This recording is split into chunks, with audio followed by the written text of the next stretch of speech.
втория полуфинал вече е в ход. Още веднъж страните по коридори. Първи коридор Нова Зеландия, втори коридор Дания, трети коридор Испания, четвърти Казахстан, пети Великобритания, шести Естония, седми Унгария, осми Гърция и девети Еквадор. Paddling to the finish line, lane by lane and country by country. Lane 1 is for New Zealand, lane 2 is for Denmark, lane 3 is for Spain, lane 4 is for Kazakhstan, lane 5 is for Great Britain, lane 6 is for Estonia, lane 7 is for Hungary, lane 8 is for Greece, and lane 9 is for Ecuador.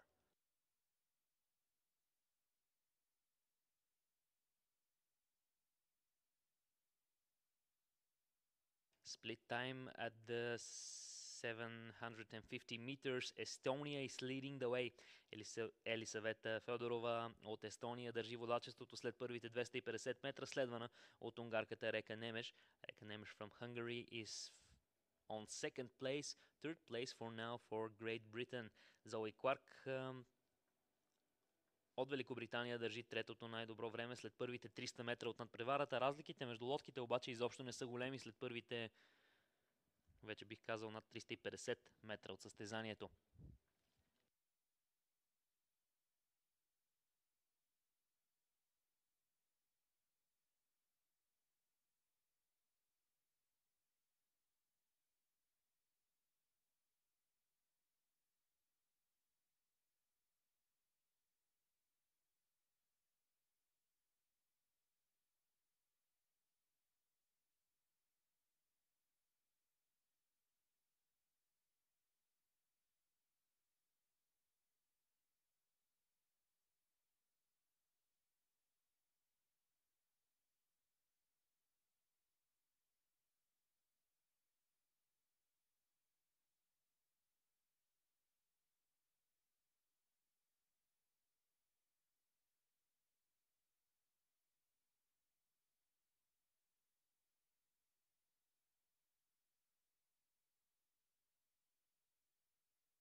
Последната контрола показва, че Естония продължава да води. Унгария, Великобритания и Дания допълват четворката.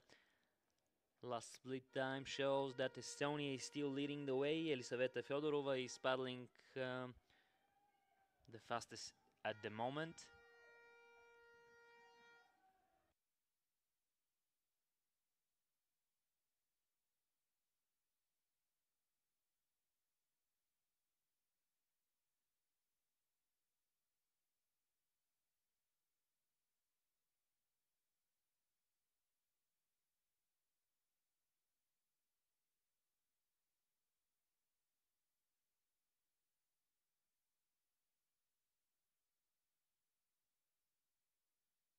Фантастично темпо от представителката на Естония. Елисавета Федорова ще завърши първа и отива на финал.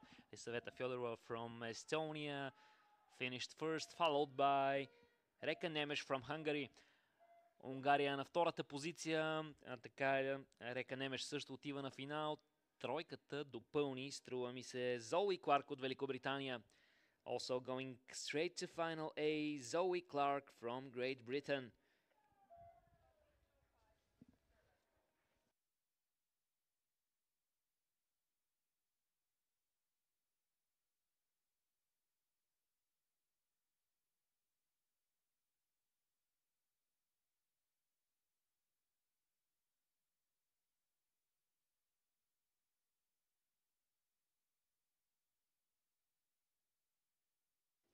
Състезателната ни програма продължава с първия полуфинал.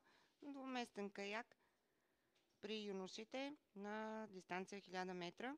В първи коридор Украйна, във втори коридор Румъния, в трети коридор Естония, в четвърти коридор Казахстан, в пети коридор Китай,